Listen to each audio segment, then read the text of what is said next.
رب العالمين والعاقبة للمتقين والصلاة والسلام على سيد الأنبياء والمرسلين وعلى آله وأصحابه الطيبين الطاهرين أما بعد فأعوذ بالله من الشيطان الرجيم بسم الله الرحمن الرحيم هن لباس لكم وأنتم لباس لهم آمنت بالله صدق الله المولى العظيم وبلغنا رسوله النبي الكريم الأمين المختار الكريم ونحن على ذلك لمن الشاهدين والشاكرين والحمد لله رب العالمين. إن الله وملائكته يصلون على النبي يا أيها الذين آمنوا صلوا عليه وسلموا تسليما. اللهم صل على سيدنا مولانا محمد وعلى آل سيدنا ومولانا محمد وعلى آله وسلم صلوا عليه صلاة وسلام عليك يا رسول الله صلى الله عليه وسلم. مجھ سے پیشتر حضرات حضرت مولانا محمد سرفراز صاحب قبلہ سے مناقب سماعت کر رہے تھے اور حضرت مولانا حافظ القاری محمد شاہ نواز صاحب قبلہ کے حوالے سے انہوں نے جو کچھ کہا وہ 100% درست کہا اور ناچیز کے حوالے سے جو کچھ بھی کہا اللہ پاک ان کی زبان کو قبول فرمائے. آمین آمین. حضرت بھی کچھ کم نہیں ہے الحمدللہ. اندور میں ان کی بھی ایک شخصیت اپنا ایک الگ تعارف رکھتی ہے جہاں پر یہ بھی ایک ادارے کے مدرس ہے, ایک مسجد کے خطیب و امام ہے. صرف مسجد ہی تک ان کے خطاب محدود نہیں ہے بلکہ دیگر مساجد میں جا کر دیگر علاقوں میں جا کر بھی یہ مصطفیٰ کریم صلی اللہ علیہ وسلم کے پیغامات کو پہنچاتے رہتے ہیں. اللہ تبارک و تعالی سے دعا ہے کہ اللہ پاک ان کی عمر میں بے پناہ برکتیں عطا فرمائے. سیدی سرکار اعلیٰ حضرت عظیم المرتبت الشاہ امام احمد رضا خان فاضل بریلوی رضی اللہ تعالی عنہ وہ لکھتے ہیں سرتاب قدم ہے تنِ سلطان زمن پھول, سرتاب قدم ہے تنِ سلطان زمن پھول, لب پھول دہن پھول زبان پھول بدن پھول, واللہ جو مل جائے میرے گل کا پسینہ, واللہ جو مل جائے میرے گل کا پسینہ, مانگے نہ کبھی عطر نہ پھر چاہے دلہن پھول. امام کہتے ہیں واللہ جو مل جائے, ایک ہوتا ہے ملنا ایک ہوتا ہے ملنا. ملنا کہتے ہیں کہ کسی چیز کو ہم نے لیا اور اس کو اپنے جسم پر مل لیا, اس کو کہتے ہیں ملنا. اور ایک چیز وہ ہوتی ہے کہ جو صرف مل جائے, صرف مل جائے, ملا نہیں جائے, صرف مل جائے. حضور کے پسینے کے حوالے سے کہتے ہیں واللہ جو مل جائے, ملا نہیں ہے, واللہ جو مل جائے میرے گل کا پسینہ, مانگے نہ کبھی عطر نہ پھر چاہے دلہن پھول. یعنی جب حضور کا پسینہ ملتا ہے تو پھر نہ دلہن عطر کی خواہش رکھتی ہے نہ پھول کی خواہش رکھتی ہے, کیونکہ دلہن تو صرف ملنے سے مہک جایا کرتی ہے. اور جب مصطفیٰ کا پسینہ مل دیا جاتا ہے, جسم پر لگا لیا جاتا ہے, تو پھر صرف اصلیں نہیں دیکھتے, اصلیں نہیں بیٹھتے ہیں بلکہ نسلوں کو بہکا دیا کرتا ہے, بہکا دیا کرتا ہے. واللہ جو مل جائے میرے گل کا پسینہ, مانگے نہ کبھی عطر نہ پھر چاہے دلہن پھول. اور کیا بات رضا اس چمنستان کرم کی, زہرا ہے کلی جس میں حسین اور حسن پھول. عزیزان گرامی وقار, آج کی یہ محفل جو منعقد کی گئی ہے اس کی بنیاد یہ ہے کہ اس گھر میں عنقریب شادی خانہ آبادی کی محفل سجنے والی ہے. اسی مناسبت سے اللہ کے ذکر سے اس محفل کا آغاز ہوتا ہے. اور یہ بھی یاد رکھیں کہ جس گھر میں کوئی اچھا کام ہونے جا رہا ہو اور اس سے قبل جب اللہ کا ذکر کیا جاتا ہے تو اللہ تبارک و تعالی اس کام کو پائے تکمیل تک پہنچا دیا کرتا ہے. بس اسی نکاح کے حوالے سے چند باتیں میں آپ کی گوش گزار کروں گا, اس کے بعد آپ سے رخصت ہو جاؤں گا. عزیزان گرامی وقار, ہم دیکھیں کہ دنیا کے اندر جتنے بھی جوڑے پائے جاتے ہیں وہ چاہے ماں باپ کا جوڑا ہو, ماں باپ کا رشتہ ہو, اسی طریقے سے بھائی بہن کا رشتہ ہو, ماما مامی کا رشتہ ہو, چاچا چاچی کا رشتہ ہو, پھوپا پھوپھی کا رشتہ ہو، خالہ خالوں کا رشتہ ہو، یہ جتنے بھی رشتے ہیں یہ دنیا میں آ کر وجود میں آئے ہیں، لیکن ایک میاں بیوی کا ایسا رشتہ ہے کہ اللہ تبارک و تعالیٰ نے اس رشتے کو جنت میں قائم فرمایا ہے۔ سارے رشتے دنیا میں آ کر بنے، میاں بیوی کا رشتہ یہ جنت میں بنا، اور حضور پاک صلی اللہ تعالیٰ علیہ وسلم نے ارشاد فرمایا کہ نکاح کرو، جو تم میں سے نکاح کرتا ہے اللہ تبارک و تعالیٰ اس کا آدھا ایمان محفوظ فرما لیتا ہے، آدھا ایمان محفوظ ہو جاتا ہے صرف نکاح کی وجہ سے، اور باقی آدھے ایمان کے بارے میں وہ اللہ تبارک و تعالیٰ سے ڈرتا رہے۔ اور جہاں تک کہ میری معلومات ہے اس گھر میں ایک بیٹی کی شادی ہونے جا رہی ہے، جس بیٹی کے حوالے سے آقا کریم صلی اللہ تعالی علیہ وسلم نے ارشاد فرمایا جس کسی کی 3 بیٹی ہو اور وہ اس کی اچھی پرورش کرے یہاں تک کہ وہ بالغ ہو جائے اور اس کا نکاح کرا دے تو وہ اور میں جنت میں دونوں ساتھ میں رہیں گے۔ صحابہ اکرام نے پوچھا یا رسول اللہ کسی کی اگر 3 بیٹیاں نہ ہو 2 ہی بیٹیاں ہو، حضور پاک صلی اللہ تعالی علیہ وسلم نے ارشاد فرمایا جس کی 2 بیٹیاں ہو وہ اس کی اچھے سے کفالت کرے یہاں تک کہ وہ بالغ ہو جائے، اس کا نکاح کر دے تو وہ اور میں دونوں جنت میں ایک ساتھ رہیں گے۔ صحابہ اکرام عرض کرتے ہیں اگر ہم حضور سے ایک بیٹی کے بارے میں بھی پوچھتے تو حضور پاک صلی اللہ تعالی علیہ وسلم ہمیں یہی جواب برآمد فرماتے۔ عزیزان گرامی وقار، میرے امام اعلی حضرت امام احمد رضا خان فاضل بریلوی رضی اللہ تعالی عنہ ارشاد فرماتے ہیں کہ لوگوں کے گھر میں بھیک مانگنے وہ جائے جس کے اپنے گھر میں کچھ نہ بنا ہو۔ توجہ کے ساتھ ساتھ لوگوں کے گھر میں بھیک مانگنے وہ جائے جس کے اپنے گھر میں کچھ نہ بنا ہو، غیروں سے مشورہ وہ لے جس کے گھر میں خود بڑے موجود نہ ہو، اور شادی بیاہ کے اندر غیروں کے طریقے کو وہ اپنائے کہ جس کے اپنے دین میں کوئی طریقہ رائج نہ ہو۔ برادران ملت اسلامیہ، میرے آقا کریم صلی اللہ تعالی علیہ وسلم نے اس امت کو کہیں بھی فراموش نہیں کیا، جہاں ہر طریقہ ہمیں سکھایا وہیں پر نکاح کرنے کا طریقہ بھی ہمیں بتایا گیا، اور فرماتے ہیں النکاح من سنتی ومن رغب عن سنتی فلیس منی، کہ نکاح میری سنت ہے تو جس نے میری سنت سے اعراض کیا، میری سنت سے منہ پھیرا، وہ ہم میں سے نہیں ہے۔ عزیزان گرامی وقار، اللہ تبارک و تعالی کے پیارے حبیب حضور صلی اللہ تعالی علیہ وسلم نے نکاح کے حوالے سے کیا کیا باتیں ارشاد فرمائی اس کی تفصیل بہت زیادہ ہے، صرف ایک روایت میں بیان کروں گا، اور اس میں آپ دیکھیں کہ حضور پاک صلی اللہ تعالی علیہ وسلم نکاح کے حوالے سے کتنے فکر مند رہا کرتے تھے، اور صحابہ اکرام کو کس طریقے سے ترغیب دلایا کرتے تھے، اے میرے صحابہ نکاح کرو۔ چنانچہ مسند احمد کی حدیث ہے، ایک صحابی رسول ہے جن کا نام ہے حضرت ربیعہ رضی اللہ تعالی عنہ، یہ وہ صحابی رسول ہے جو حضور صلی اللہ تعالی علیہ وسلم کی بارگاہ میں ہمہ وقت وضو کے لیے پانی پیش کیا کرتے تھے، اور خاص طور سے تہجد کے لیے حضور کی بارگاہ میں پانی کے حضور کی بارگاہ میں وضو کے لیے پانی پیش کیا کرتے تھے۔ وہی حضرت ربیعہ ایک مرتبہ حضور پاک صلی اللہ تعالی علیہ وسلم نے حضرت ربیعہ سے ارشاد فرمایا سل ربیعہ، مانگ ربیعہ کیا مانگتے ہو؟ تو حضرت ربیعہ جواب دیتے ہیں اسألک مرافقتک فی الجنہ، یا رسول اللہ میں جنت میں آپ کا پڑوس مانگتا ہوں، آپ کا ساتھ مانگتا ہوں، آپ کی رفاقت مانگتا ہوں۔ برادران ملت اسلامیہ، یہی حضرت ربیعہ بیان کرتے ہیں کہ میں ایک مرتبہ حضور کی بارگاہ میں تھا، حضور پاک صلی اللہ تعالی علیہ وسلم نے مجھ سے ارشاد فرمایا ربیعہ شادی کیوں نہیں کرتے، شادی کرو۔ حضرت ربیعہ کہتے ہیں میں نے عرض کیا یا رسول اللہ صلی اللہ تعالی علیہ وسلم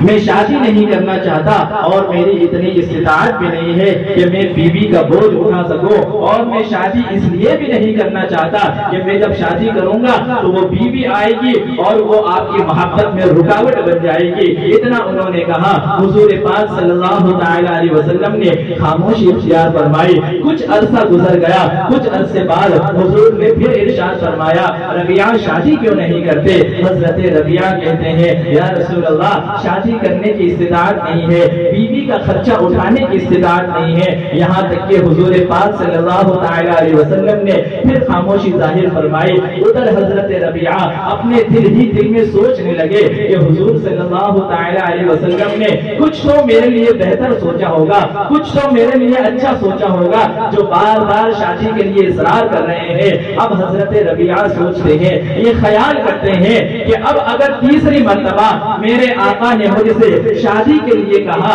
تو میں اب حضور کو منع نہیں کروں گا۔ یہاں تک کہ کچھ اور وقت گزر گیا، کچھ اور عرصہ گزر گیا۔ حضور پاک صلی اللہ تعالی علیہ وسلم نے حضرت ربیعہ سے فرمایا، اے ربیعہ شادی کیوں نہیں کرتے؟ تو حضرت ربیعہ کہتے ہیں، یا رسول اللہ آپ جیسا چاہے ویسا حکم فرما دے، جس لڑکی سے چاہے اس لڑکی سے میرا نکاح کرا دے۔ حضور پاک صلی اللہ تعالی علیہ وسلم نے ارشاد فرمایا، جاؤ ایک انصاری قبیلہ فلاں مقام پر رہتا ہے، اس قبیلے والوں کے پاس جانا اور ان سے کہنا کہ مجھے حضور صلی اللہ تعالی علیہ وسلم نے بھیجا ہے اور میں تمہارے خاندان کی فلاں لڑکی سے نکاح کرنا چاہتا ہوں۔ لہذا حضرت ربیعہ اس قبیلے اس انصاری قبیلے کے پاس پہنچتے ہیں اور کہنے لگتے ہیں کہ میں تمہارے پاس اس لیے آیا ہوں کہ مجھے حضور صلی اللہ تعالی علیہ وسلم نے بھیجا ہے، لہذا تم اپنے قبیلے کی فلاں لڑکی سے میرا نکاح کرا دو۔ ان لوگوں نے کہا، قسم خدا کی اگر تمہیں مصطفیٰ کریم صلی اللہ تعالی علیہ وسلم نے بھیجا ہے تو ہم تمہارا ضرور نکاح کرائیں گے، ہم تمہارا ضرور نکاح کرائیں گے۔ یہ بات سن کر حضرت ربیعہ دوڑے دوڑے بارگاہ مصطفیٰ میں حاضر ہوتے ہیں اور عرض کرنے لگتے ہیں، یا رسول اللہ کتنے با اخلاق خاندان میں آپ نے میرا رشتہ کیا ہے، کتنے با اخلاق لوگوں میں آپ نے مجھے بھیجا ہے، اس لیے کہ جب میں وہاں پہنچا تو انہوں نے یہ تفتیش نہیں کی یا تمہیں واقعتاً حضور نے بھیجا ہے، بس جیسے ہی میں نے آپ کا نام لیا ویسے ہی وہ لوگ راضی ہو گئے۔ یا رسول اللہ اب جب مجھے نکاح کرنا ہے تو آپ بتائیے، میرے پاس تو مہر دینے کے لیے کچھ بھی نہیں ہے، میں اپنی بیوی کو کیا مہر دوں گا؟ برادران ملت اسلامیہ، یہاں پر رک کر ایک بات میں عرض کرنا چاہوں گا، آج ہمارے معاشرے کے اندر نکاح تو بڑا ہی زور و شور سے کیا جاتا ہے، بڑے ہی شان و شوکت سے نکاح کیا جاتا ہے، لیکن جب مہر کا تذکرہ ہوتا ہے، مہر کی بات ہوتی ہے، وہاں پر ہمارے بڑے بڑے خاموش ہو جاتے ہیں۔ یاد رکھو، مہر بیٹی کا حق ہوا کرتا ہے، مہر بیوی کا حق ہوا کرتا ہے، یہ اس کا حق اس سے کوئی چھین نہیں سکتا، یہ اس کا حق کوئی اس سے لے نہیں سکتا۔ عموماً ہوتا تو یہ ہے، ہم نے تو یہاں تک مشاہدہ کیا ہے کہ نکاح کو 5 سال 10 سال 50 سال ہو چکے ہیں، لوگوں نے مہر تو بندوا لیے ہیں لیکن مہر دینے کی جسارت نہیں کرتے، مہر اپنی بیوی تک پہنچاتے نہیں ہے۔ عزیزان گرامی وقار، یاد رکھیے، اگر کوئی بندہ آ کر ہمارے پاس یہ شکایت کرتا ہے کہ مال میں برکت نہیں ہو رہی ہے، کاروبار میں برکت نہیں ہو رہی ہے، تو سب سے پہلا ہمارا اس سے مطالبہ ہی یہی رہتا ہے، ہمارا سوال ہی یہی رہتا ہے کہ اپنی بیوی کا مہر وقت پر ادا کیا تھا یا نہیں کیا تھا؟ اگر وہ کہتا ہے نہیں کیا تھا تو بات سمجھ میں آ جاتی ہے کہ جو غریبی چھائی ہوئی ہے، جو مفلسی چھائی ہوئی ہے، وہ صرف اور صرف اس وجہ سے چھائی ہوئی ہے کہ بیوی کا مال کھا کر کے بیٹھا ہے۔ عزیزان گرامی وقار، اپنی بیوی کا حق وقت پر ادا کرنا یہ مصطفیٰ کریم نے ہمیں سکھایا، تو کیوں وہ صحابی رسول بارگاہ مصطفیٰ میں حاضر ہوئے اور عرض کرنے لگے، یا رسول اللہ مہر دینے کے لیے میرے پاس کچھ نہیں ہے۔ حضور پاک صلی اللہ تعالی علیہ وسلم نے حضرت بریدہ یعنی دوسرے صحابی کو بلایا اور ان سے فرمایا کہ کچھ سونا ان کو دے دو تاکہ یہ بیوی کا مہر ادا کر دے۔ کچھ سونا وہ صحابی نے دے دیا، وہ سونا لے کر اپنے سسرال والوں کے پاس گئے اور ان کو جا کر دے دیا، انہوں نے بخوشی قبول کر لیا۔ وہ حضور کے پاس آئے اور کہنے لگے، یا رسول اللہ میرا نکاح تو ہو گیا ہے لیکن اب مجھے ولیمہ کرنا ہے۔ دیکھیے وہ صحابی رسول کہیں اور نہیں جا رہے ہیں بلکہ مصطفیٰ کے پاس آ رہے ہیں، اس لیے کہ ہر درد کی دوا ہے صلی علی محمد، تعویذ ہر بلا ہے صلی علی محمد، صرف مصطفیٰ کے پاس آ رہے ہیں اس لیے کہ اگر مصیبتیں دور ہو سکتی ہے تو یہیں سے دور ہو سکتی ہے، اس لیے کہ ان کے مثال کوئی کیسے ہی رنج میں ہو، جب یاد آ گئے ہیں سب غم بھلا دیے ہیں، مصطفیٰ کریم کے پاس آئے، یا رسول اللہ مجھے ولیمہ کرنا ہے، اس کے لیے کوئی انتظام فرما دے۔ حضرت آقا کریم صلی اللہ تعالی علیہ وسلم پھر سے حضرت بریدہ کو بلاتے ہیں اور کہتے ہیں کہ کچھ رقم اسے دے دو تاکہ یہ اپنا ولیمہ کر لے. آپ کچھ رقم عنایت کرتے ہیں, وہ ایک بھیڑ خریدتے ہیں اور کہتے ہیں مصطفیٰ کریم صلی اللہ تعالی علیہ وسلم حضرت ربیعہ سے جاؤ, عائشہ کے پاس جاؤ اور عائشہ سے کھانے کے لیے برتن لے کر آ جانا. جب وہ حضرت عائشہ کے پاس گئے, حضرت عائشہ کے پاس پہنچے, کھانے کا برتن حضرت عائشہ نے دیا اور اس کے اندر 22 کلو جو بھی موجود تھا وہ کھانا لے کر, وہ جو لے کر اور بھیڑ لے کر اپنے سسرال پہنچتے ہیں اور لوگوں کی دعوت کرتے ہیں, ولیمہ کرتے ہیں, پھر بارگاہ مصطفیٰ میں حاضر ہوتے ہیں. یاد رکھیں حضرت ربیعہ کوئی مالدار صحابی نہیں ہے, اتنے غریب صحابی کہ اپنا نکاح, اپنا ولیمہ کرنے کے لیے, اپنا مہر دینے کے لیے بھی بارگاہ مصطفیٰ میں حاضر ہو رہے ہیں. وہ حضرت ربیعہ جب اپنا ولیمہ کر چکے ہوتے ہیں تو پھر مصطفیٰ کریم علیہ التحیۃ والسلام, علیہ التحیۃ والتسلیم, سیدنا حضرت ابوبکر صدیق رضی اللہ تعالی عنہ سے ارشاد فرماتے ہیں, اے ابو بکر, ربیعہ کو اپنی زمین میں سے کچھ حصہ عطا کر دو, اپنی زمین کا کچھ ٹکڑا دے دو. حضرت ابوبکر صدیق رضی اللہ تعالی عنہ حضرت ربیعہ کو اپنی زمین کا کچھ حصہ دے دیتے ہیں, زمین کا کچھ ٹکڑا دے دیتے ہیں اور مصطفیٰ کریم صلی اللہ تعالی علیہ وسلم حضرت ربیعہ کے لیے دعا کرتے ہیں کہ مولا ربیعہ کے مال میں برکتیں عطا فرما, ربیعہ کے مال میں برکتیں عطا فرما. حضرت ربیعہ کہتے ہیں کہ جس وقت, جس دن میرا نکاح ہوا اس دن کے بعد سے میری کیفیت بدل گئی. نکاح کرنے سے پہلے میری حالت یہ تھی کہ میرے پاس کچھ بھی نہیں تھا, میں ہر چیز مصطفیٰ سے طلب کرتا تھا, اور نکاح کرنے کے بعد میری کیفیت کا عالم یہ ہے کہ اب جو بھی میرے پاس کوئی مال طلب کرنے کے لیے آتا ہے میں اس کی جھولیوں کو بھرتا ہوا نظر آتا ہوں. برادران ملت اسلامیہ, یہ نکاح کی برکتیں ہوا کرتی ہے کہ اللہ تبارک و تعالی نکاح کی وجہ سے بندے کے مال میں اضافہ فرما دیا کرتا ہے. اور برادران ملت اسلامیہ یاد رکھیں, یہ میاں بیوی کا جو جوڑا ہوتا ہے یہ بڑا نازک جوڑا ہوتا ہے. میاں بیوی کا جو جوڑا بڑا نازک جوڑا ہوتا ہے, جس کے بارے میں فرمایا گیا جو شخص بیوی کو مرد کے حوالے سے اکسائے کہ تیرا شوہر تو ایسا ہے, تیرا شوہر تو ویسا ہے, تیرا شوہر تو ایسا ہے, اور جو شخص بیوی کو, شوہر کو بیوی کے حوالے سے اکسائے کہ تیری بیوی تو ایسی ہے, تیری بیوی تو ایسی ہے. علامہ ابن حجر اسقلانی فرماتے ہیں کہ ایسا شخص ملعون ہے. جو شخص بیوی کو اکساتا ہے شوہر کے حوالے سے اور جو شوہر کو اکساتا ہے بیوی کے حوالے سے, ایسا شخص ملعون ہے. اور میرے آقا کریم صلی اللہ تعالی علیہ وسلم نے تو بیوی اور شوہر کی کیا مثال پیش کی ہے, کیا انداز ہے میرے آقا کریم صلی اللہ تعالی علیہ وسلم کا. بالکل اس کو بیان کر کے اپنی بات کو ختم کروں گا. ایک شخص بارگاہ مصطفیٰ میں حاضر ہوئے اور عرض کرنے لگے, یا رسول اللہ صلی اللہ تعالی علیہ وسلم, میرا اونٹ میری بات نہیں سنتا, میرا اونٹ میرے قابو میں نہیں آتا,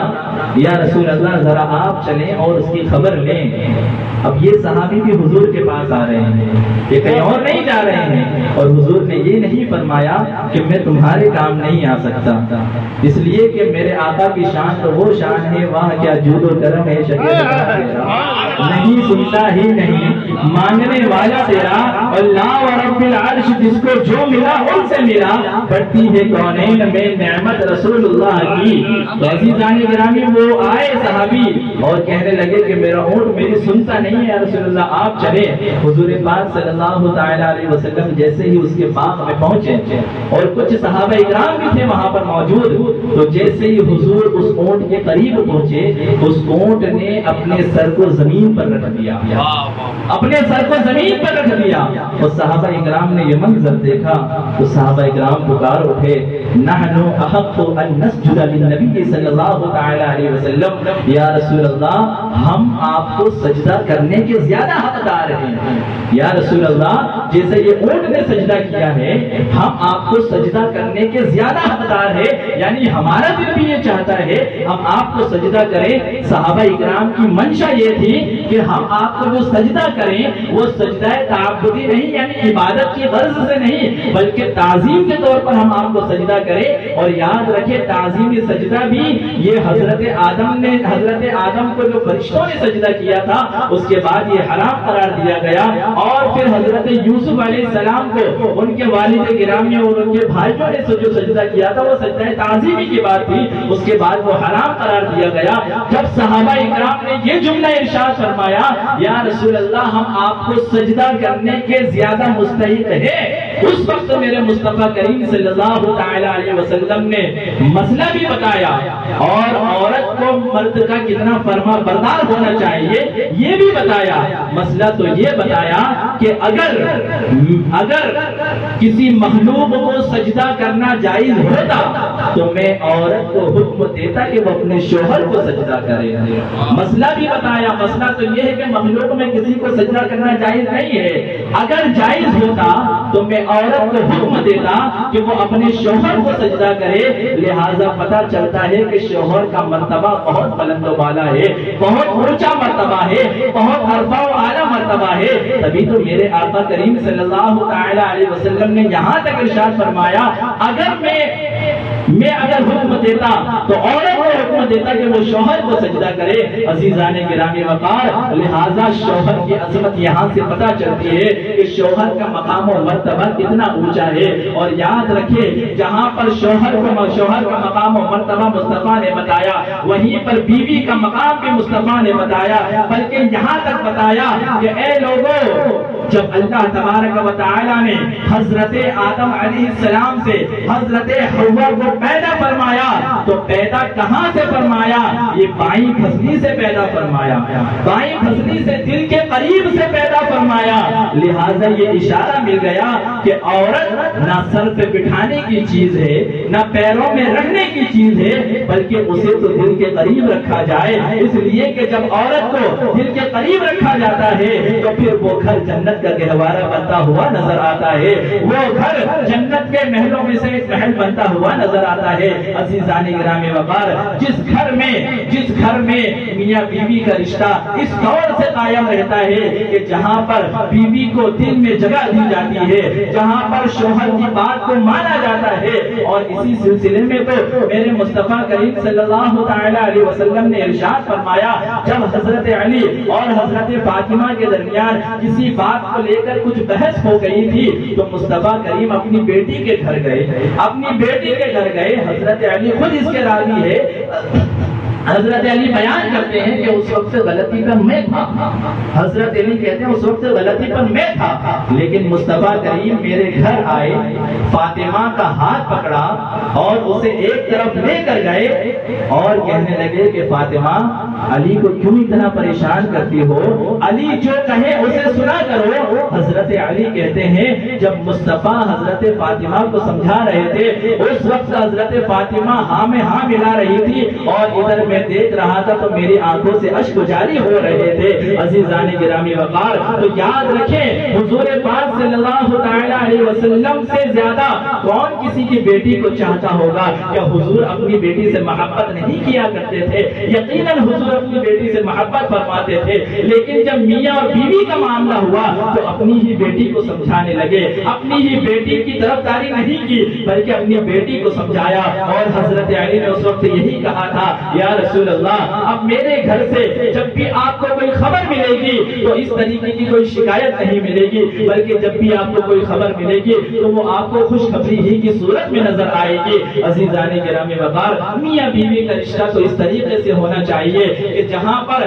جس کو قرآن نے کیوں بیان کیا ہے ہن لباس لکم وانتم لباس لہن، یعنی یہ عورتیں تمہارے لیے لباس ہے اور تم عورتوں کے لیے لباس ہو، یعنی لباس جس طریقے سے تن کو چھپانے کے کام آتا ہے اس طریقے سے بیوی کو چاہیے کہ وہ اپنے شوہر کے عیوب کو چھپائے اور شوہر کو چاہیے کہ وہ اپنی بیوی کے عیوب کو چھپائے۔ اگر اس طریقے سے زندگی چلے گی تو انشاءاللہ یہ زندگی دنیا میں بھی بہتری کا صلہ ہوگی اور آخرت میں بھی بہتری کا صلہ ہوگی۔ اللہ تبارک و تعالی سے دعا ہے کہ اللہ پاک ہم سب کو ان باتوں کو